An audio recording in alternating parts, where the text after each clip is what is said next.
Okay. So, as Ghassan said, we're just going to look at a couple of numbers from the MENA region, followed by a little strategic framework we've developed at Facebook to help kind of clients look at this whole social media concept, how to engage fans, how to bring in new fans, and how to really connect your business to Facebook and to social media in general. So, so as you know, I think you're probably familiar with the story that Facebook started at Harvard as a social network for Harvard, expanded into other Ivy League schools, into other universities, and then out to the general population. So it's a way to connect to your friends, to the things that you like. That's what we call the social graph.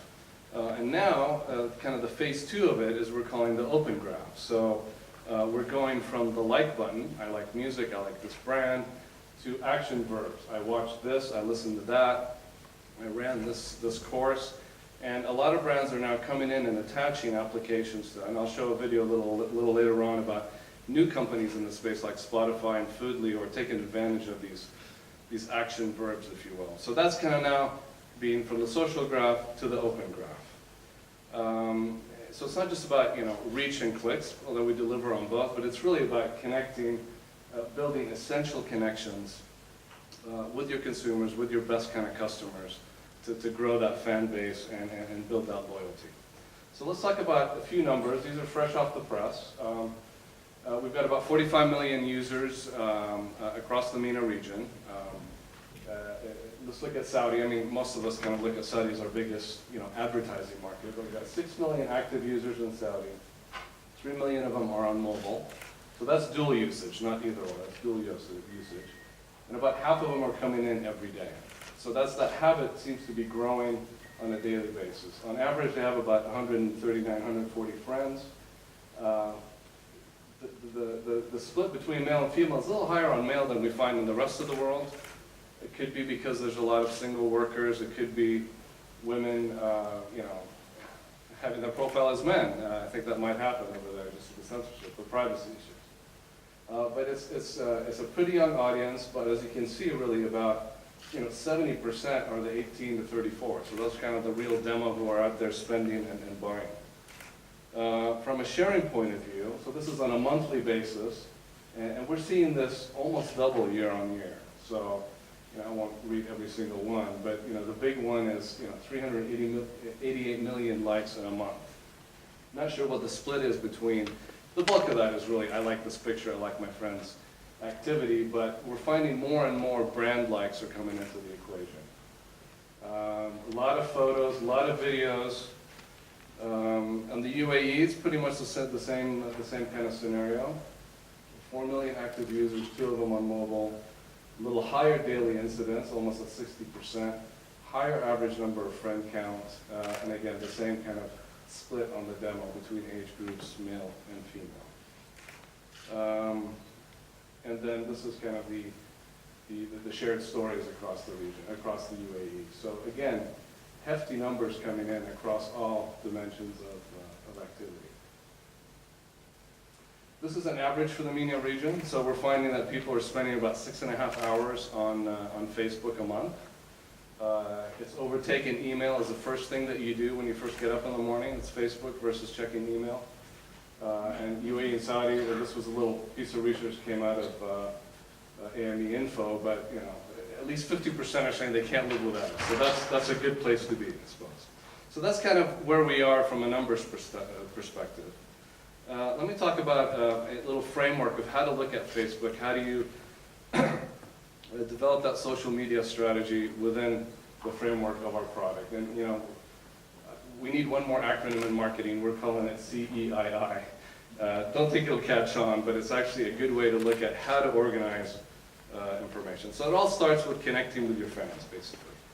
And what we're talking about here is not just connecting with as many fans as you can, but it's connecting with the right type of fans. Your fan base should really mirror your customer base. And there's a lot of companies out there that'll get out and sell you as many fans as you want. They're not the right type of people. They're just coming in for various reasons, promotional reasons, but they really should look like your fan base. And so what we suggest, and I think a lot of you in this room do, and a lot of companies do, is use your existing media to drive your customers to your Facebook page to then create that relationship, or start to create a relationship with them and start engaging with them. So I'm going to show you now, one more slide here. This research, and sorry, there's a little typo on this. This is actually June 2012 data. This is the second research study we did with ComScore. But just to kind of prove out, the importance of your fans. So in the case of Starbucks, they found that, their fans spent 8% more per transaction and go to Starbucks 11% more than non-fans. With Bing, it was all about, almost 70% use Bing if they're a fan versus another search engine. Southwest Airlines, 5 times more to visit the site. So really drives behavior, really engaging, coming up with interesting ways to bring that fan base back every day for new nugget of information, inspiration about the brand. So what we talk about really is kind of creating these valuable experiences every day. So it's about setting up a messaging strategy for 2, 3, 4 months out of the road, figuring out exactly what you want to talk about from a brand, product, cultural positioning, anything you're sponsoring, always coming up with something new, and not just product and promotional basis, just bringing them in for some interesting kind of information. Now, what we're also talking about is, once you get that fan base, you got to make sure that they're going to be there. And what we're finding is that on average, really only 16% of your fan base will see your daily post. And the reason for that is because it's a dynamic feed. People come in and out, not necessarily every day. A lot of them come in every day. But you're not going to physically see unless you scroll all the way up to see a post, which most people won't do.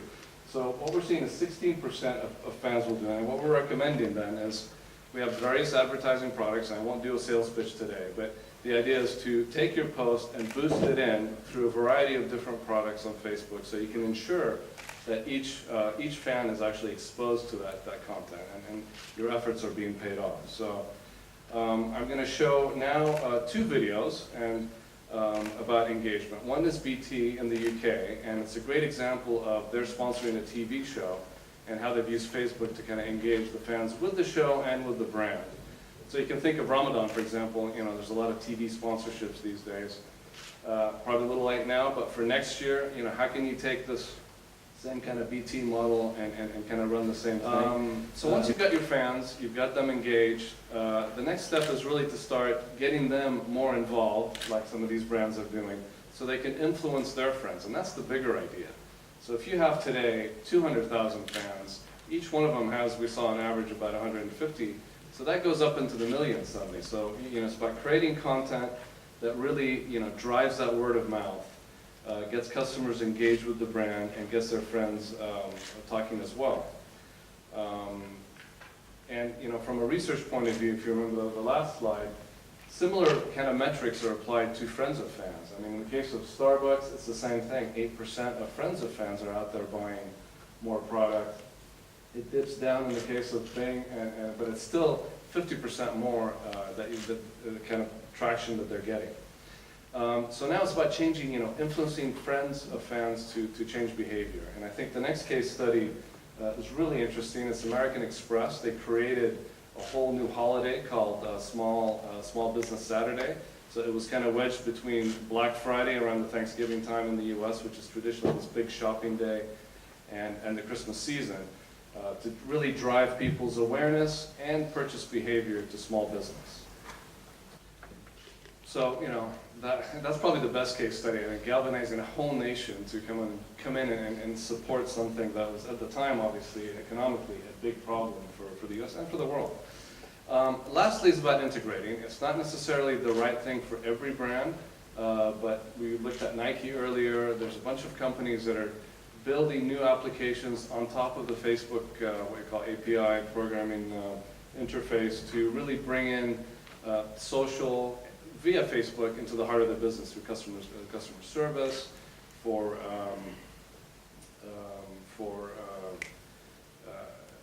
lost my train of thought, customer service, and product, R&D development too. So it's really kind of bringing in certain applications.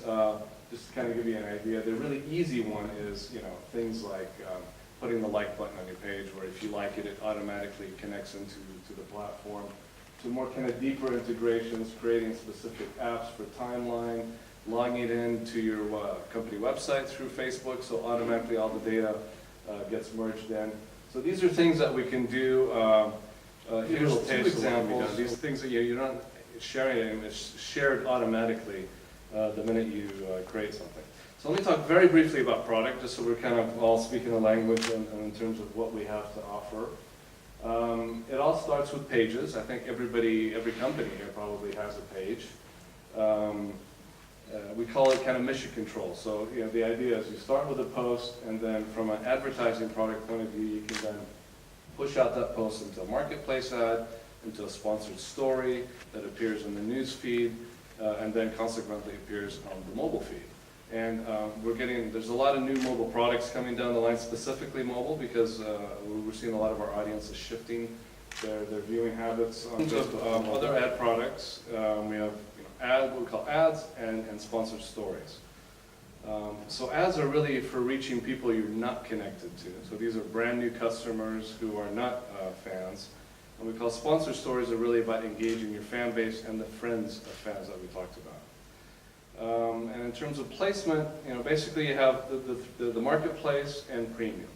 Marketplace, you'd have up to seven appear on the right-hand side of the news feed. Premium is what it is, premium. There's only one spot that would appear right there. Sorry, I should have pushed that earlier. So premium would be literally the one brand on the home page, and then a sponsored story. So this is Scott likes TBWA RAAD. On that ad would then appear into the news feed. That's really kind of the holy grail. And the interesting part about this is that you can't actually guarantee newsfeed placement. So you buy a premium ad, it'll definitely appear on the side, but it's up to the content to engage as many fans as possible that the algorithm then puts it into the newsfeed, if that makes sense. So it's about how many likes, shares, comments it gets. It automatically figures out based on that demo if that's enough of an engagement to be of interest to you as a user, and put it in front of you in your newsfeed, where it really acts as a news story, not so much as an ad.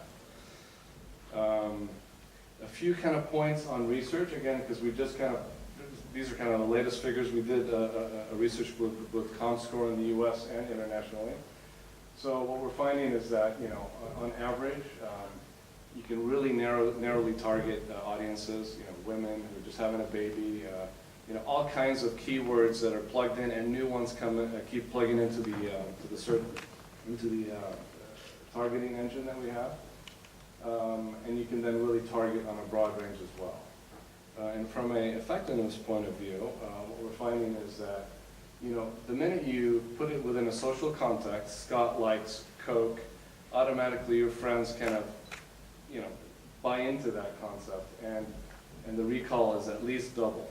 So those are, the research thing is a whole presentation in itself. I just wanted to put a few points out there. 31% higher brand awareness on publishing. And in terms of ROI, they measured, I think it was 73 campaigns across a variety of categories. And what they're finding is a 3 times ROI in about 70% of those campaigns. So, from a kind of holistic media planning sort of point of view, what we'd say is, use marketplace, which are the smaller ads for fan acquisition, kind of have an always-on strategy. Reach generator is a product that then guarantees that your fans see your posts. And then if you have special product launches, then you go into premium and sponsored stories. So it's kind of a holistic view of how you could look at advertising on Facebook for a while. That's my only sales pitch. Very quickly, in terms of what we're finding, works best of creating that engagement, getting fans to engage with your company. So first of all, it's just making sharing simple. We looked at Nike earlier. They've really integrated all kinds of applications into like Nike ID, Nike Run. Makes it really easy to share anything you want to with your friends. And that's really about putting the customer at the heart, if you will, and not the product initially. This is a good example. I mean, Subway is a great marketer, but in this case, I think, they're asking the consumer to do too much. They want you to come down to the store, pick up a sandwich, get a photograph, send it there, you get very little engagement when it's complicated. What we find works best is just those short bursts of creative little nuggets of communication, like AT&T, for example. They put in some thought into this. It's an ad in itself, but you can tell the engagement levels, 1,500 versus 9,200, 9,300. It's all about, you know, small, suggestive, lightweight kind of interactions. So, you know, between 100 and 250 characters per post seems to work best. Photos and videos really drive engagement. Do it every day. And we suggest really just one post a day. A lot of companies are posting 3, 4, 5 times a day. You actually are losing out because each post covers the other one because of the dynamic nature of the feed. So really one well thought out post a day is plenty. And get some interaction. There's all kinds of products, you know, research, poll, quizzes that work real well. You can do a lot of research yourself, just right there on the page. We're doing it actually soon for Ramadan for ourselves. And then reward your fans, like you saw with Burberry. And then, you know, the insights are all there. You could see exactly who's doing what page they looked at, where they came, where they went. It's a rich dashboard that's right at your fingertips as the admin of the page. And then, you know, build social, you know, what we call social by design. Build it from the ground up. So, I mean, typically, you know, that's your creative brief that you guys would give to the agency. And what we'd like to suggest is kind of to really build in social into the briefing from step one, basically. You know, figure out what's that engagement insight. You know, what is it about this content? You know, of course, it relates to the brand, but what is it about that is going to get people to want to share, like it, and pass it on to their friends? So really all kinds of ideas we can do. And I'd encourage you to go to Facebook-Studio, which is a site that's open, and that just has case studies from around the world, some really interesting stuff. Lastly, making it scale. So we talked earlier how only 16% of fans can actually see your content, and using ads to boost that content. You know, this is just to kind of give you an idea. I used Emirates as a base, but right now they have about 590,000 fans. When you boost it up to the friends of fans, they could really have a dialogue with 88 million people around the world. That's a really powerful thing. So that's the big idea. Engage the fans so they re-engage with your brand and get seen by their friends. And really, just to close it off, you know, what we offer, I think, is reach globally. We're about 45 million here and growing. Very relevant in terms of targeting capabilities. People are engaging with it every day. Most of the fans are coming in at least 60% every day. And the idea of attaching your friend to a brand, what we call social context, is really driving brand differentiation and purchase intent. And that's it. Questions?